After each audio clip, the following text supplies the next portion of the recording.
All right, so we will quickly see the limitations of MP neuron, and in today's class we will try to understand how perceptron can help us in eliminating the limitations of MP neuron. In fact, MP neuron is replaced with perceptron. Perceptron is now the building block of artificial neural network, right? So if you want to understand neural networks, you have to understand perceptron in detail, right? So perceptron learning algorithm we will try to see. So first of all, let us try to understand perceptron, right? So let me share my screen. Fine. So friends, if you remember, this is what we have discussed in our previous class when we were talking about artificial neural networks. In artificial neural network, we have seen the motivation, like we are trying to mimic the biological neuron. Means our brain is it's a collection of huge number of neurons, right? It's a big network of neurons which are biological neurons, right? So it has been studied, like our brain will make decisions based on certain inputs, right? So all these neural network, right? It's a biological network of neurons, and the neurons, the brain will try to take inputs from take multiple inputs. The biological neuron will take multiple inputs, and based on those inputs it will make a decision. Suppose if you want to go to a movie or not, suppose you want to go out to play tennis or not, there are certain parameters, and based on those parameters you will actually make decision. So how your brain actually works, your brain is a huge complex network of biological neurons. So it is also a neural network, but it is made of biological neurons. So we are trying to mimic similar kind of neural network. We are trying to create an artificial neuron, and a network of artificial neurons is called as artificial neural networks, right? So why we are creating artificial neural networks, this reason we all know very well. Because because in day one of our class we have discussed there are two types of problems: deterministic and non-deterministic problems. Non-deterministic problems are very very tough to solve because you can't write a fixed algorithm or logic for them, whereas these non-deterministic problems, generally humans can easily solve them with the help of their natural intelligence, right? If I gave you examples also, if someone gives you a photograph and say, if they ask you whether there is a cat in this photograph or not, you can easily tell, right? Whether you are educated or not educated, whether you are a kid or whether you are a youngster or an old man, just by looking at the photo you can easily tell whether there is a cat in it or not. Whereas if someone is asking you to write a program to find whether there is a cat in a given image or not, it is not that easy, because how do I write logic to identify a cat? So there are thousands of types of cats, different shapes, different sizes, different foes, different features, right? So friends, it is an example of non-deterministic problem. So it has been observed like non-deterministic problems are easily solved by human brain, whereas writing an algorithm for non-deterministic problems is very very tough. So it is very very tough. So what we will do, people thought of, okay, why don't we simulate artificial neural network, why don't we mimic, why don't we create something which can act like a human brain? So when people thought of simulating or mimicking this human brain, then they created a neural network, right? So in artificial neural network, the first component was neuron. The first component which was developed was neuron, right? So MP neuron, which we have already studied in our previous class. So here a MP neuron will take multiple inputs, a function will be applied, right? Here G represent a function which is applied on all those inputs, G of X you can say. Now there is another function called as F. So what is the role of this F? F will see the value of G of X, means F is another function applied on G of X, and it will check whether G of X value is greater than or equal to the threshold value or not. Threshold value or not. If g of x value is greater than or equal to threshold, then the output of the neuron will be 1. Otherwise, the output of neuron will be 0. So here, threshold means, I'll give you an example. Suppose I want to buy a product based on certain parameters or based on some inputs, like what is the rating of that product and what is the cost, what is the brand, like that. Let us say there are 4 or 5 parameters. Now out of these 5 parameters, if at least any 3 parameters are matching my requirement or matching my choice, then I will buy that product. For example, friends, x1 represents the brand. Let us say I want to buy a mobile phone, so x1 represents a brand, and the brand, let us say x1, my favorite brand is Nokia. X2 represents the price. Let us say the price of Nokia phone, certain Nokia phone is 20,000. And X3 represents the rating. Rating is 4.5. X4 represents the RAM. Like that, there are X1, X2, X3, X4, let us say 4 or 5 parameters. Now, what I will do, I will supply the values of x1, x2, x3 as input. G of x is a function which is applied on x1, x2, x3. Now, suppose if sum of x1, x2, x3 plus x4 plus x5, if that sum is greater than or equal to 3, it means that any one of the 3 parameters are matching my requirement, then I am going to buy that phone. Otherwise, I will not. So, this g of x is a mathematical function applied on the inputs. F of g of x will check whether this g of x value is greater than or equal to threshold or not. So this is what is a MP neuron or a normal neuron, artificial neuron. Now the limitations or problems with this neuron is: problem number 1, this artificial neuron, MP neuron, will always take Boolean inputs and it will generate a Boolean output. This is the first limitation. Second limitation is, for all inputs there is an equal weightage, because I am not saying like x1 is more important than x2, x2 is more important than x3, like that. If I am having multiple inputs, I am not in a position to give some weightages to the inputs. So x1, x2, x3, there I can't give weightage for every input. So by default, all inputs will get equal amount of weightage. So that is another problem, right?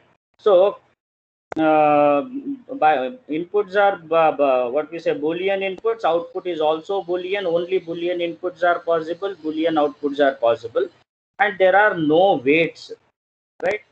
Now that is one problem. These are two problems. Another important problem is, if you remember, we have discussed in our previous class also, right? If I try to implement an AND function using this MP neuron, for example, if there are only two inputs and if both inputs are true, then only the output should be true.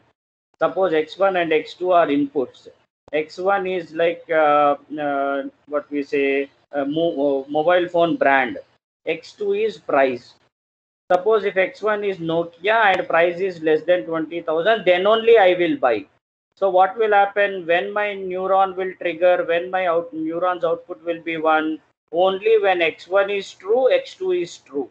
X1 is 1, x2 is 1. When x1 will be 1 if the brand is Nokia.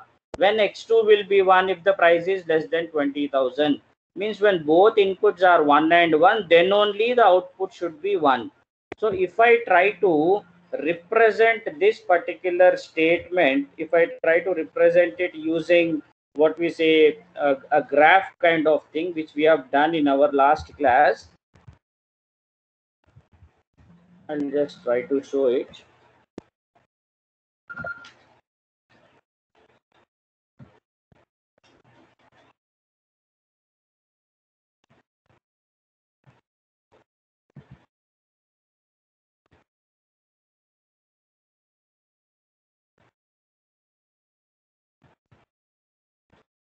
Right. So friends, suppose imagine there are only two inputs, x1 and x2.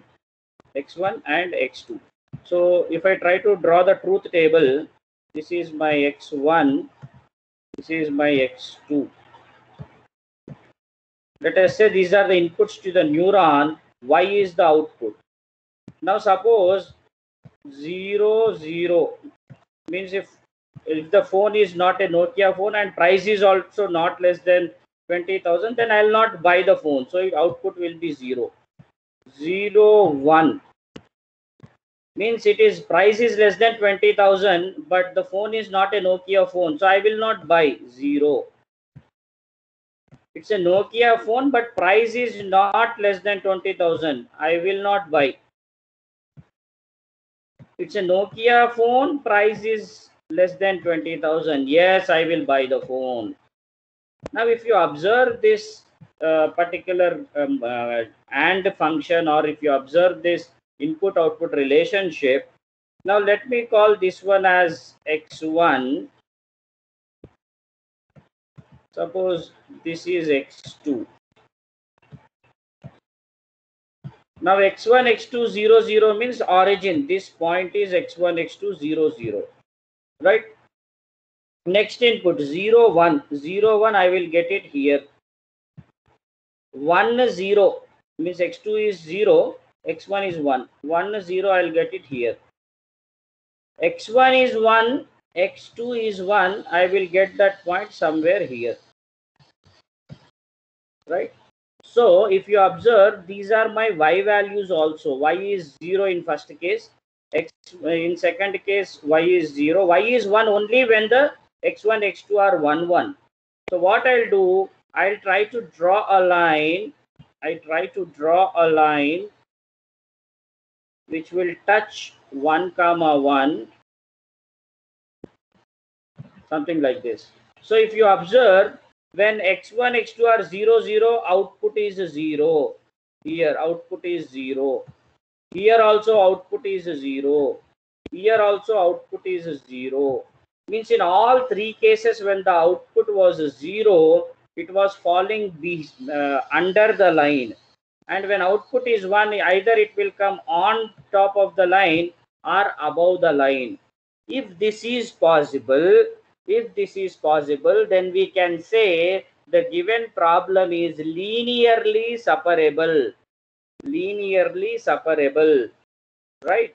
So the problem with another problem with MP neuron is all Boolean functions are not linearly separable. So MP neuron cannot handle the functions which are not linearly separable. So another disadvantage. So it will take only Boolean inputs, that is one problem. Only Boolean output it can generate, that is another problem. Weights can't be given to inputs. All inputs should have equal importance. That is another problem. And the fourth one is it will not divide every problem into linearly separable problems. Some problems are not linearly separable, for which the example is XOR.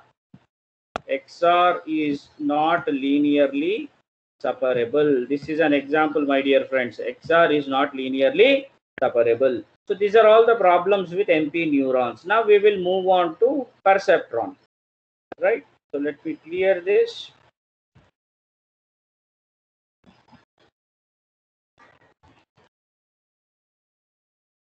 Please observe this. This is the picture which I have taken from my notes, and I have copied it in the presentation. So if you observe, this is a perceptron. Now what is the difference between a neuron and perceptron? See here, x1 is the input, x2 is the input, x3 is the input, xn, any number of inputs I can have. Now for every input, if you observe, there is a weight. For every input there is a weightage, and y is the output. So the diagram itself shows you that there is weight for every input. So an input which has got more weight, it will have more importance. An input which is not so important will have less weight. So the weightages can be given. That is the first point which you can observe. This is the perceptron, right? This is the diagram for perceptron. This is perceptron.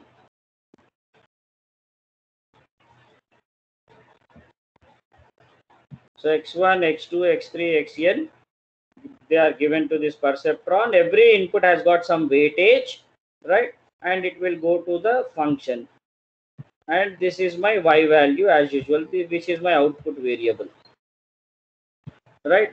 So what is the first thing which you have noticed in the diagram? Every inputs have got weights. So now I can prioritize. If I think x1 is most important, then I'll assign more weight to x1. x2 is less important, I'll assign less weight to x2. Like that, weights can be assigned. So all inputs need not have same priority. That problem of MP neuron is eliminated in perceptron, right? So what is the difference between a neuron and perceptron? In neuron, you don't have weights. In the perceptron, immediately in the diagram, you will see a weight, right? So that is the first point. Now, inputs are no longer Boolean. Please see the second point. Inputs are no longer Boolean, means it can be some real numbers also. Input need not be 1 0 1 0 like that. Input can be real input also. Input need not be Boolean. Similarly, output also, it need not be Boolean output, right? So all three problems which we have identified in neuron can be eliminated in perceptron. One more fourth problem is there. What perceptron will do if I have to deal with XOR, means linearly separable problem, which we have seen in neurons. Any doubt? Any doubt?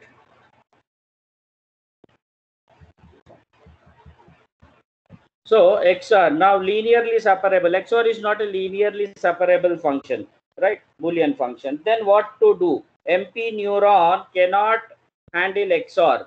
But what will happen if I use perceptron? So if I'm dealing with perceptron, please note, even perceptron cannot represent non-linear problems, or even perceptron cannot represent problems which are not linearly separable. But please note, this question will come in second mid also. Please note, a single perceptron cannot do it. So if it is a single perceptron, it cannot implement XOR, means what we say, a problem which is not linearly separable cannot be implemented by a single perceptron, not possible. But a multi-layer perceptron can do it. A multi-layer perceptron can solve this problem. So friends, all four problems which we have seen in neuron, problem number 1, inputs only Boolean, output only Boolean, weights are not there. Then linearly separable problems can be implemented, and problems which are not linearly separable cannot be implemented with neuron. These are the four problems. What happened when I came to perceptron? Perceptron allows Boolean and non-Boolean inputs. Perceptron can generate Boolean and non-Boolean outputs. So first two problems solved. There is no concept of weight in neuron. There is a concept of weight in perceptron. So the third problem I addressed. Fourth problem, if a problem is not linearly separable, perceptron, a single perceptron may not represent it, but a multi-layer perceptron can definitely represent it. So all four problems of MP neuron can be addressed using a perceptron concept. Now, what exactly is this perceptron? Let us try to understand perceptron in detail, right? So if you look at this diagram, x1, see the input, x1, W1, weight 1 of x1 input, weight 2 of x2 input, a weight 3 for x3 input. Like that, there are weights, and this is my function y.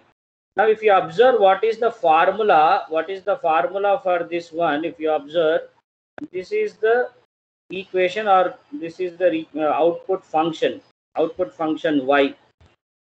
y is equal to 1 if sigma of, please try to understand, this is very very important, if sigma of I is equal to 1 to n, means from x1 to xn, from for all inputs, what I am doing, wi into xi, friends, we are multiplying x1 into w1 plus x2 into w2 plus x3 into w3 plus x4 into w4.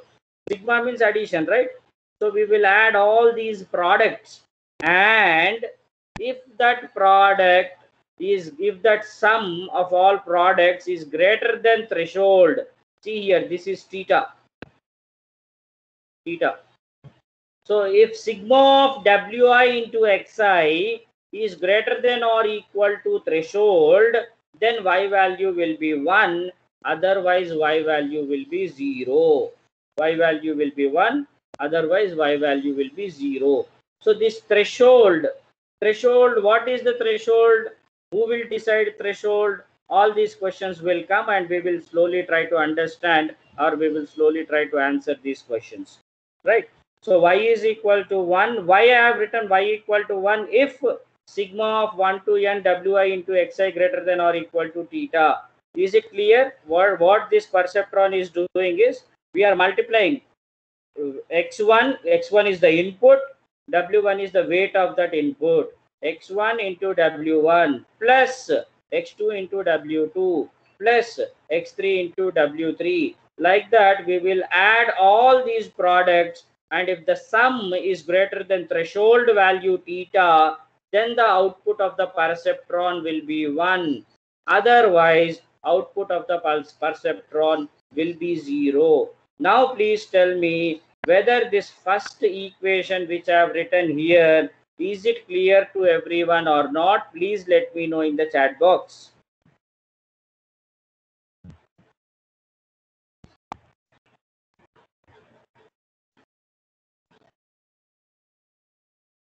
Please respond, my dear students.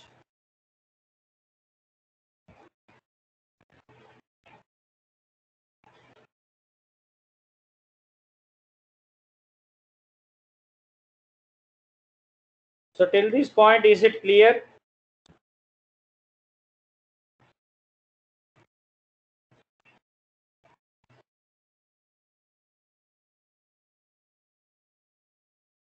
Right. So we will move on.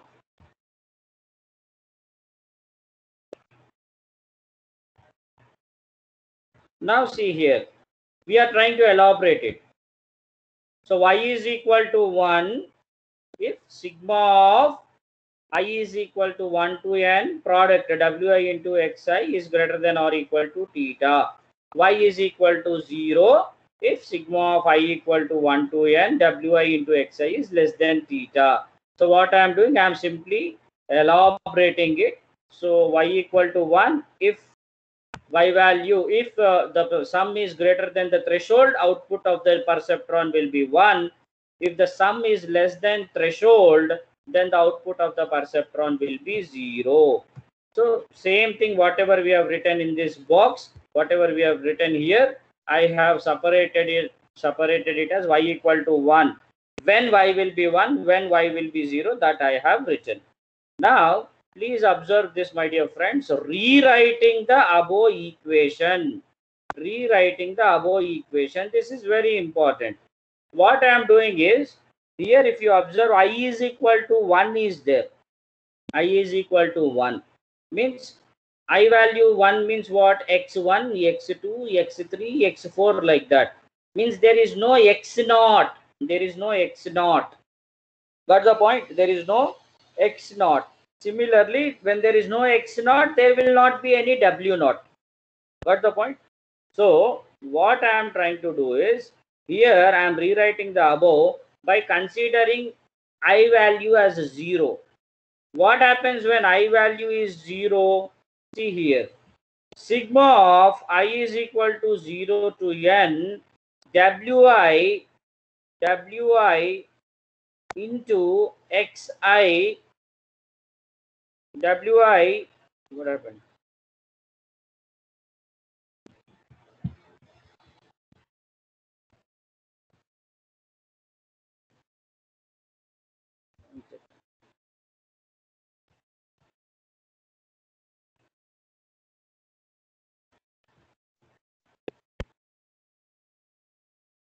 Yeah, sorry.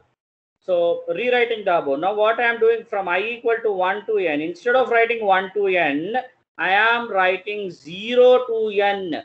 Means I am considering one more input, which is represented as x naught. So what I am doing, when I make I value as 0, then what will be the equation? It will look like wi into xi is greater than or equal to 0, or to make it more clear, see here, y value will be 1. Look at this equation, please observe this. Y value will be 1 if sigma of I equal to 1 to n wi into xi minus theta is greater than or equal to 0. Means if the sum which is generated is greater than threshold, then output will be 1, right? So if the sum is less than threshold, if the difference is less than 0, then the output will be 0. I will give you an example so that you will understand, friends. Suppose, friends, there are 6 parameters. Let us assume there are 6 parameters. Based on those 6 parameters, I will make a decision. Let us say I want to buy a car. And there are 6 parameters. How many parameters?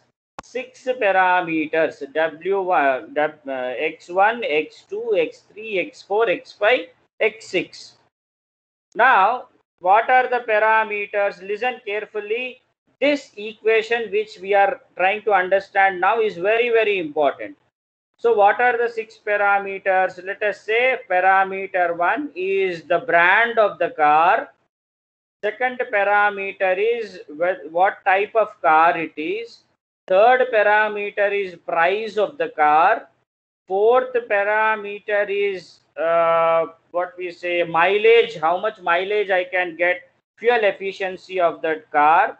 Fifth parameter is color. Sixth parameter, what could be the sixth parameter? Let us say sixth parameter is what will be the resale value of that car. Let us say some 6 parameters are there. Now, suppose if you want to buy a car, you will have a different choice, right? You will say, sir, if any 3 of the parameters matches my requirement, I'll take this car.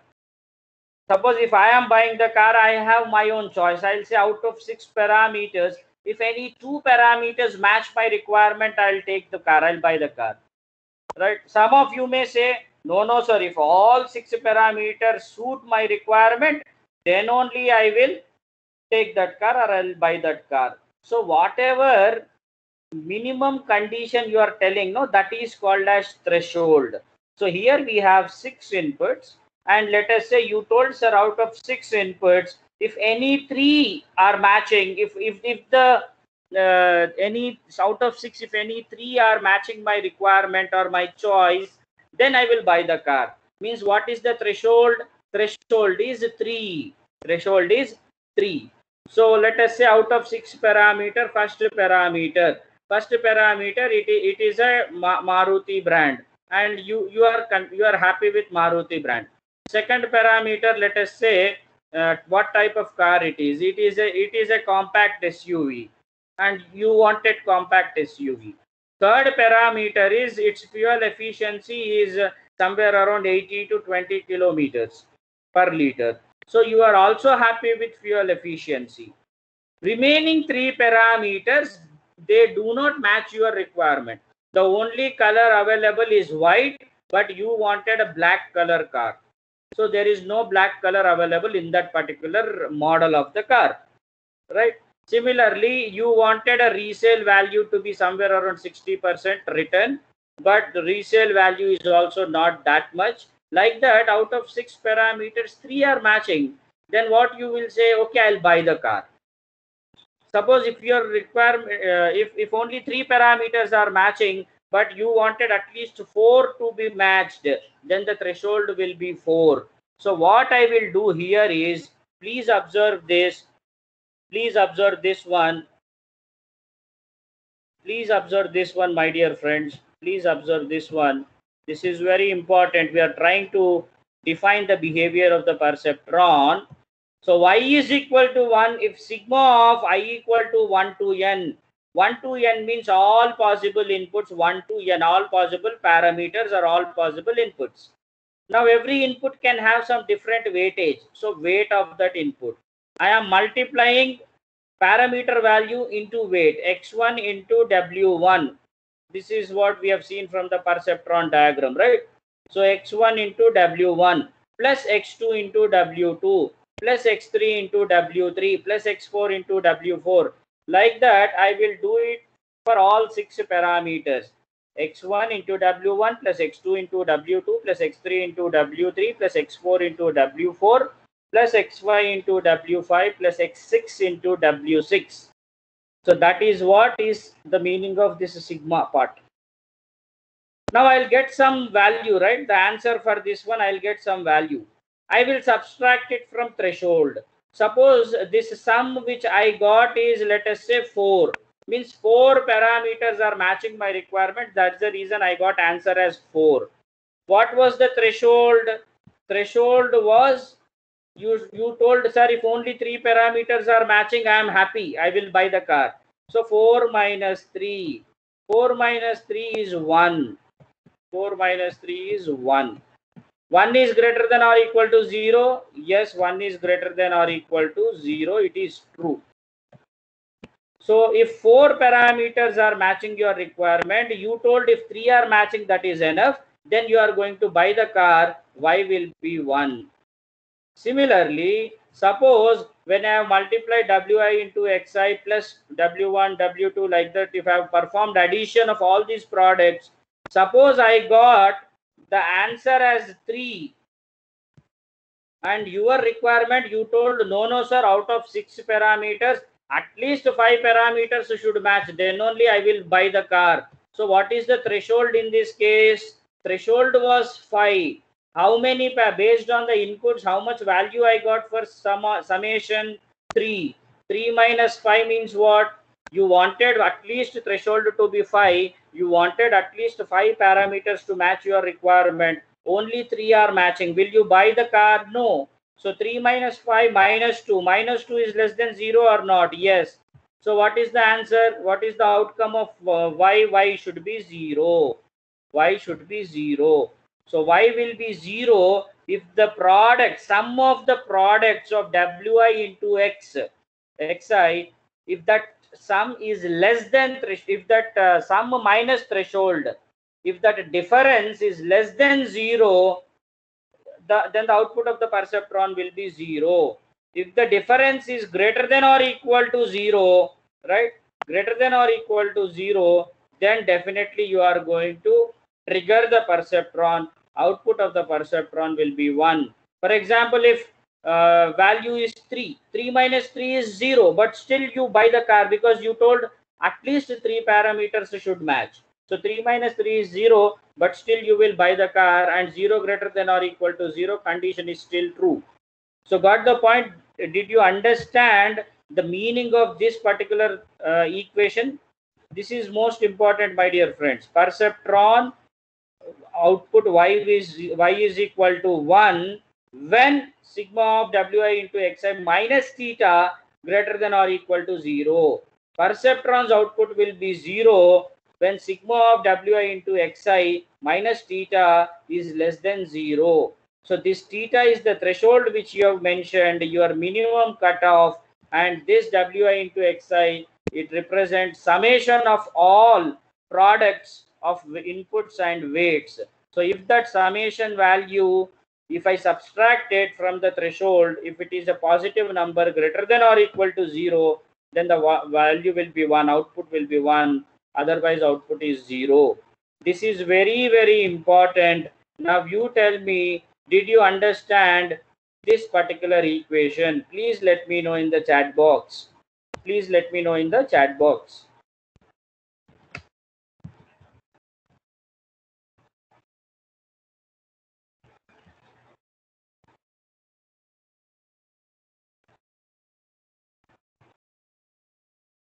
right? You're following or not? Did you understand this or not?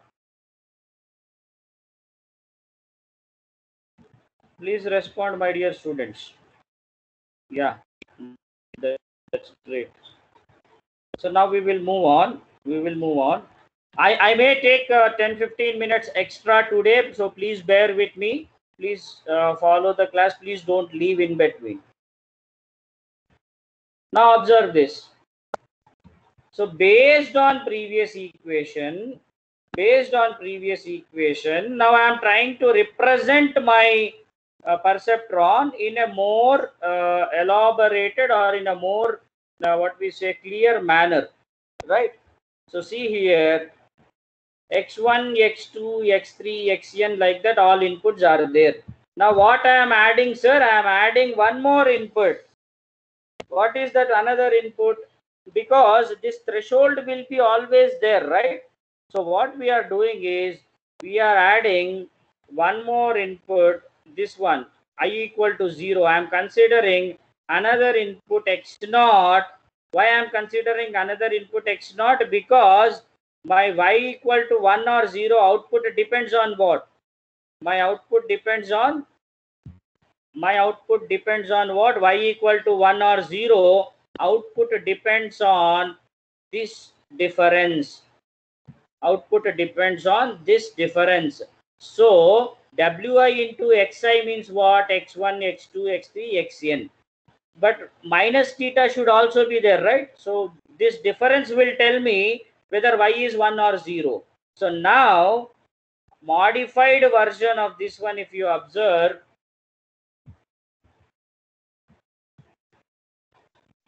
right? So see here, why I am writing x naught equal to 1. The meaning of x naught equal to 1 means this input will be always available. X naught equal to 1, it is always there. And what is the weight of x naught? Minus theta. Now you may ask, sir, why you have taken minus theta?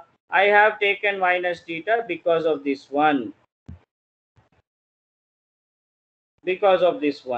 So what I need to do, suppose if you told, sir, my threshold value is 3. If minimum 3 points are matching, then only I'll buy the car. So what is the threshold? 3. Now what I need to do, I need to take all 6 parameters. I will compute the w into wi into xi, that product, and summation I will do. Whatever result I'll get, suppose I got 6, I need to subtract it from threshold. 6 minus 3, 3 is greater than 0, so y equal to 1. Means all 6 parameters are matching. Your threshold was only 3, so I need to subtract the whatever sum of products I am getting. I need to subtract that value from the threshold, and that difference will tell me whether y value should be 1 or 0, whether the perceptron output should be 1 or 0. That will be decided based on this subtraction. It means what? Apart from wi and xi, apart from all x1, x2, x3 inputs, another input is needed, which is minus theta. So what will happen, friends? If you observe this one, wi, now there is a overall sigma. Now it is a summation. On all these inputs, I will apply sigma. Right? So what I will do, w1 into x1, w2 into x2, right? So it will look like this, w1 into x1 plus, because it is a sigma, w2 into x2, like that. If you have w6, up to w6 you will write like this, w2 into x2, w3, w means weight, x means input, x3, all these you will add, plus another input. What is that another input? X naught into w naught. What is x naught? X naught is 1. What is w naught? Minus theta. 1 into minus theta. What is 1 into minus theta? So this entire part will become minus theta. So it will look like this: W1 into X1 plus W2 into X2 plus W3 into X3 plus W4 into X4. Like that, if you have n number of inputs, n times you will add like this, minus. So finally it will be like this: W1 into X1 plus W2 into X2 plus W3 into X3 plus this one. So what is the answer of this one? X naught into W naught, 1 into minus theta is minus theta. So on this sum, I am writing minus theta. So this diagram is representing the same equation which we have written in our previous slide. This diagram is explaining the same equation which we have discussed in the previous slide. So this value, if this entire value minus theta, after doing minus theta, if this one is greater than or equal to 0, if this one is greater than or equal to 0, perceptron output will be 1. Output of perceptron will be 1. Otherwise 0. Otherwise else y will be 0. So same equation which we have seen in the last slide is now represented with a perceptron diagram. In the perceptron diagram, I am adding one more input called as x naught, and its weight will be minus theta. So I hope you understood why I have written W naught as minus theta, because when I do this sigma part, I should get back my previous equation. So this diagram, is it clear to everyone? Please let me know. Please let me know whether this diagram is clear to everyone or not. Please respond. My dear students, please respond.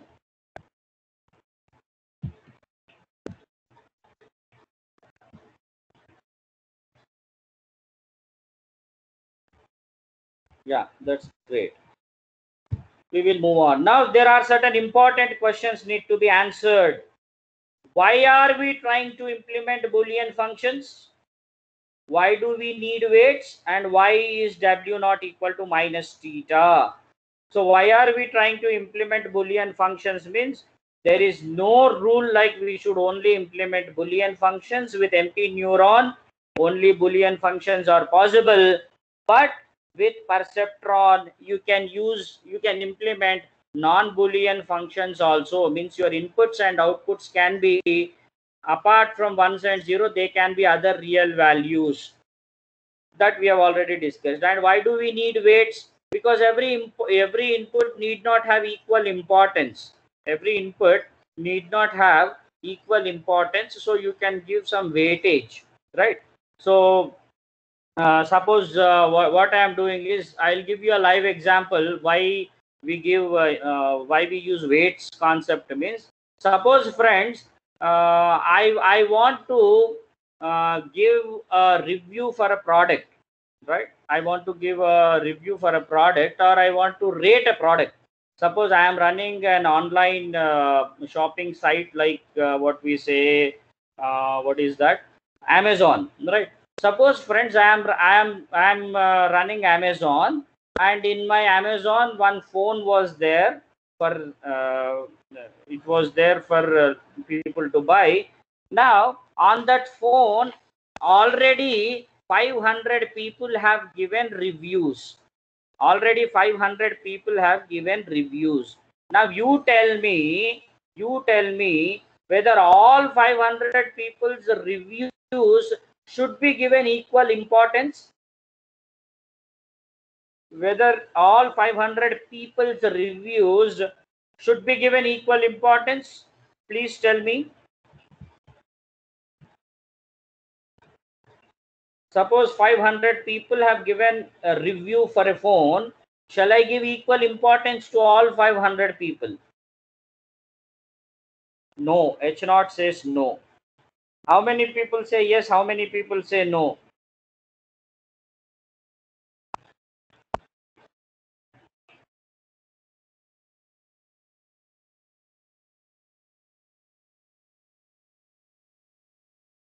Please respond. It's not as said no. No, sir. Same as dimensionality. No, it's not dimensionality reduction. Dimensionality reduction is different, B5. Dimensionality reduction means, suppose if there are what we say 50 or 60 parameters, in that what are the most influencing parameters and what are the least influencing parameters. And if I want to eliminate least influencing parameters, then it is dimensionality reduction. So here we are not reducing the parameters. Please try to understand B5. We are not reducing parameters. Suppose I have taken review fund from 500 people by asking 6 questions. So questions are same. 6 questions I asked to 500 people. 500 people gave answers to that question, 6 questions. And based on those answers, I have given some rating. So 500 people's rating is available with me. Now the point is not with parameters. Now the point is with the participants. Do I give same importance to all 500 people? All 500 people were asked same 6 questions, right? Suppose what is the durability of the phone, how is the camera quality of the phone, what is your opinion on the front camera, what is your opinion on performance of phone, like that. The parameters are same parameters, 6 parameters. 500 people were asked questions, 500 people have responded, and based on that I am showing a review or rating of that product so that a new person can buy. Now the question is, do I give same value to all 500 people? So it's not dimensionality reduction from B5. So 588 says yes, we should give importance to all, equal importance to all 500 people. 72 says no. So the answer to this question is, suppose friends, I am talking about a phone which is costing somewhere around 40,000 to 50,000 rupees. And in my 500 people who have given survey or who have given their feedback, among these 500 people, there are some people who have many times bought costly phones, who have bought phones about 25,000 rupees, 30,000 rupees, like that. And there are some people who have never purchased a phone which is costing more than 10,000. Got the point? Please try to understand. I'm trying to differentiate the people, right? And in these 500, there are people. Suppose, let us assume this is a Samsung Galaxy phone, and in these 500 people who have given responses, there are some 100 people who have never used a Samsung phone, right?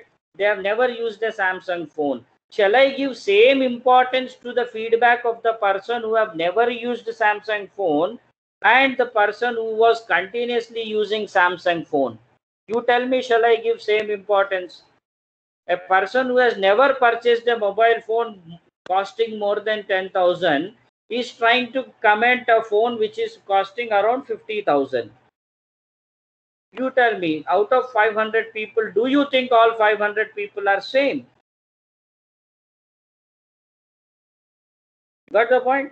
So obviously, all 500 people may not have equal importance. How can I give same importance to the feedback of a person who has never used a Samsung Galaxy phone, but now he is commenting or giving some compliment or comment on a Samsung Galaxy phone, right? And how can I give weightage to a person who has never purchased a mobile phone which is more than 10,000 rupees? He always uses a phone which is under 10,000. Now he is also giving some comment or feedback on latest Samsung Galaxy phone which is costing 50,000, right?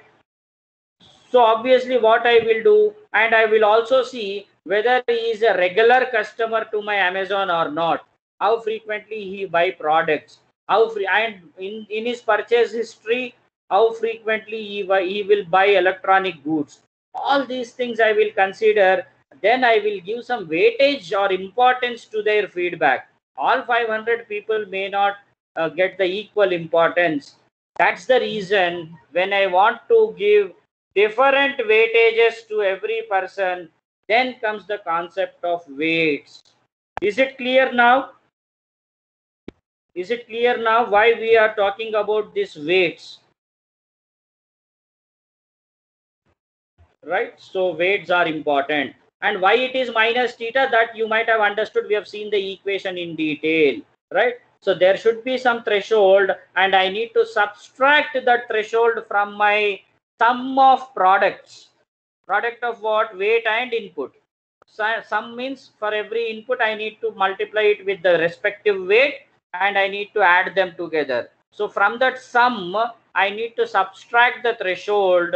So obviously it should be minus theta. So minus theta. Why W naught is equal to weight of W naught is minus theta? That already we have discussed. So this minus theta is called as bias. This minus theta is called as bias, right? Fine. So now see here. Now let us, and these all 4 points are nothing but the discussion which we had now. Now see here. Let us take an example of a simple OR function. How many inputs are there? How many inputs are there? There are only 2 inputs. Means it's a perceptron with 2 inputs. It's a perceptron with 2 inputs, x1, x2. And output of the perceptron will be 1 if any one of the input is 1, output will be 1. So what is the threshold here? What is the threshold? What is the threshold? Can anybody guess what is the value of threshold in this particular case?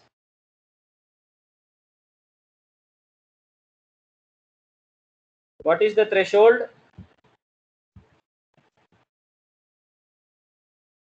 I am trying to implement an OR function. What should be the threshold? Threshold should be 1. Threshold should be 1.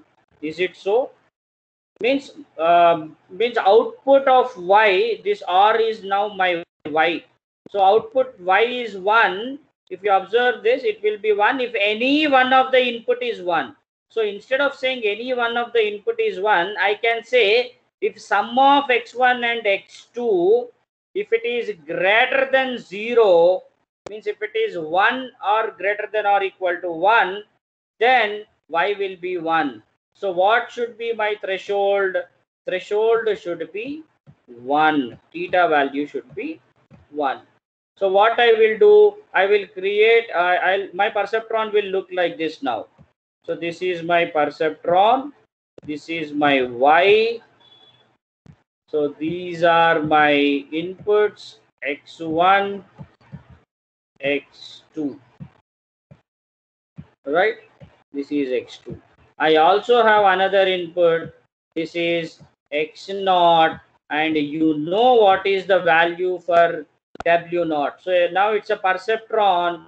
It's a perceptron. So you have weights. For x1 there will be w1.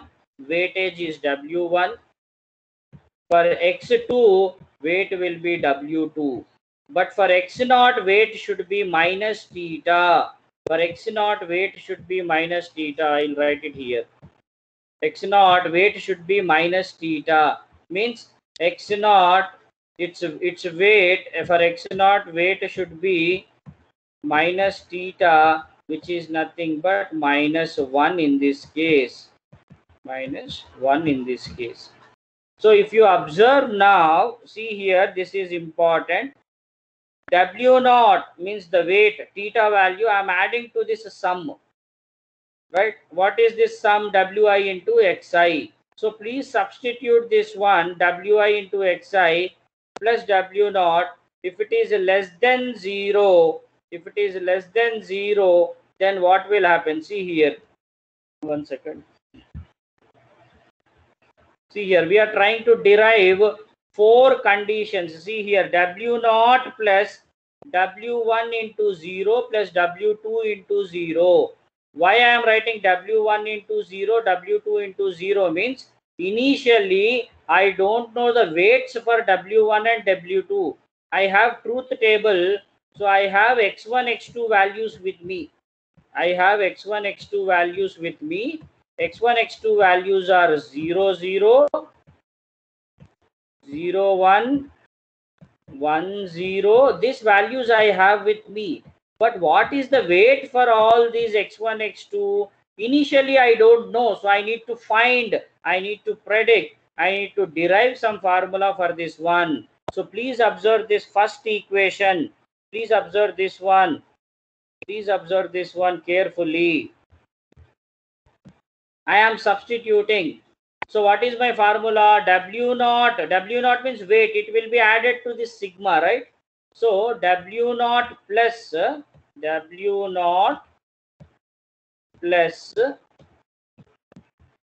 W1 into X1. W1 into X1. But what is the value of X1? I am trying to substitute this first combination. W1 into X1. X1 is 0. So W1 into 0 plus W2 into X2. What is X2? It is also 0. Right? Now what is the answer I'll get? W1 into 0, W2 into 0, anything into 0 is 0. So what I am left with is W naught. Please try to observe, I am substituting it here in the first equation. Right? So W naught, what I am left with, this part will be replaced with 0. So I am left with W naught. W naught must be less than 0. Of course, it was -1 in our assumption, which we have seen just now. So this part is completed. Now what I will do, in the same equation, you substitute 0, 1. In the same equation, you substitute 1, 0. In the same equation, you substitute 1, 1. So you will get a different relationships between W naught, W1, W2, like that. Suppose in the second case, what I got is W2 will be greater than minus W naught, and W1 must be greater than minus W naught. And fourth one, W1 plus W2 must be greater than minus W naught.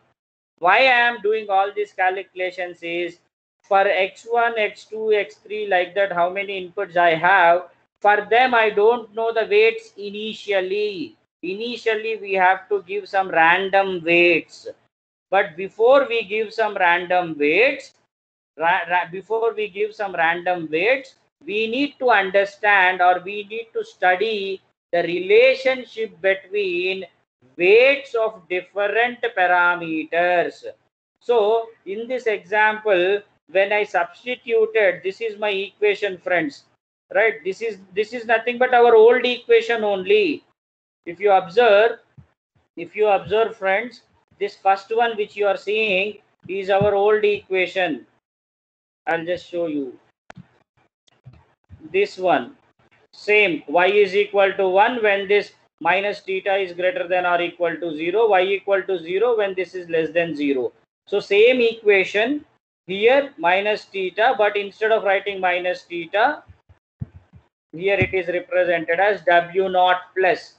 So W naught is nothing but minus theta. So I can write it minus theta. Same equation, whatever we have seen, whatever we have understood, same equation is shown here. Now what I am doing is, in this same equation, I am substituting this Wi xi. This will run how many times? 4 times, because 4 combinations I have. So when I have substituted x1, x2 with zeros, what I got? I got a relation like W naught must be less than 0. When I substituted 0, 1, I got a relationship like W2 must be greater than minus W naught. Like that, when I applied all 4 combinations, I got some 4 useful observations and relationship between W1, W2 and W naught. The relationships between the weights can be studied like this. because initially what is the weight I don't know. I am going to substitute a random weight for my W1, W2 and so on. W0 I know, but W1, W2 I don't know. I will substitute some random values. But when I substitute random values, I should know what is the relationship between W1 and W2. If I can know the relationship between W1, W2, W3 and so on, accordingly I will substitute these random values. Now after substituting random values, then I will see how my perceptron will behave. If my perceptron is giving me errors, then I will try to make some changes in the weights, right? So please remember or recollect, we used the word convergence. We used the word convergence long back in our class. Convergence. Convergence. Convergence means reaching to a point where I don't see any errors.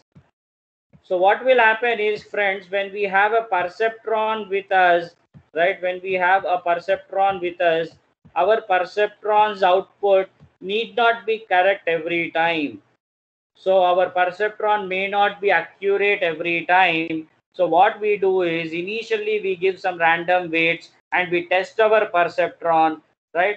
Then what is the expected value, what is the generated value, we will see. If there is a difference, it is the error. In order to minimize the error, what we will do, again we will change the weights of the perceptron. Again we will see what is the difference, whether the error was minimized or not. If it is minimized, again I further change the weights. I continue to change the weights. I start with random weights and I continue to change the weights until I reach convergence. Convergence means it's a point where there are no errors. So the process of continuously changing the weights to reduce the error is called as perceptron learning. Perceptron learning. And that perceptron learning algorithm we will be seeing in our next class. But if that algorithm is very simple, in 10-15 minutes we can understand it. But this point is very, very important. So whatever we have discussed today, that is very, very important. You should know what is W naught, why it is being added, what do you mean by sigma of Wi, Xi, all those things, right? So when I use a perceptron, initially I know what should be my W naught, that I should know. W1, W2, I really don't know. I'll substitute random values. And when I apply my perceptron learning algorithm, I will update the values of W1, W2, and all other weights so that my perceptron will improve, and over a period of time it will reach to convergence. Convergence means a point where expected value and generated value of the perceptron are same. That is called as zero error, right? So perceptron learning algorithm, how perceptron learns, that small algorithm we will see in our next class. But before we wind up, please let me know till this point whatever we have discussed, whether it is clear to everyone or not. Please let me know in the chat box. Please, my dear friends. There are some questions, we will take the questions also. 572, there is a question. Sir, for first equation, why did we write less than 0, and for remaining equations greater than 0? Yeah. First equation. See here, we have 572. We have two cases. See here, what is the output of OR gate? What is the output of OR gate? Output is 0, right? Means Y value is 0. 572, this is my output, so this is Y. So what is in the first case, what is the output? Output is 0. Y is 0. In all remaining cases, what is the output? Y is 1. So what should I do? Please go back. If you are confused, you can go back and you can please take this particular equation. This particular equation. See here, When y is 0, what is the equation I should take? Less than 0. And what happened in XOR gate? In OR gate, 0, 0, output is 0. Means when y is 0, what is the equation? This one, less than 0. This is the equation I should take. And when y is 1, what is the equation I should take? This is the equation I should take. Got the point? 572. So in all remaining three cases, output was 1. That's the reason I substituted or I used this equation. When output was 0, I should use this equation. Is it clear, 572? Is it clear, 572? Yeah. B5 is asking something.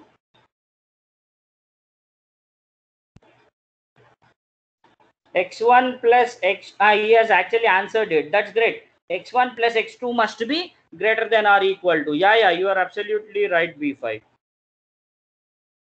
So friends, today what we have understood is, we have clearly understood what exactly is a perceptron, right? So what do you mean by W naught? Why this W naught came into picture, right? Initially there was no W naught and X naught. Then I have shown you why X naught and W naught came. Then we know what is the importance of X1, X1, X2, X3 and W1, W2, W3. And since we don't know the values for W1 and W2, W3, initially we will go with random values. Then after that, by applying perceptron learning algorithm, we will try to understand how weights should be changed, how changes in the weights should be made, so that the perceptron's accuracy should increase.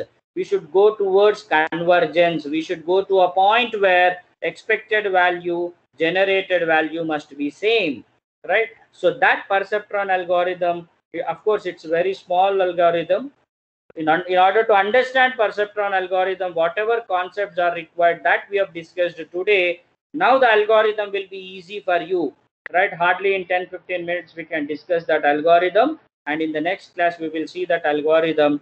But today whatever we have discussed, that was the most fundamental concept.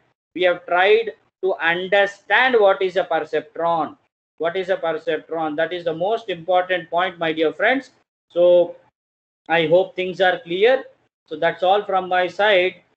Uh, so I'm stopping the recording, right? So fine. So in the next class we will be discussing perceptron learning algorithm. So thank you, friends.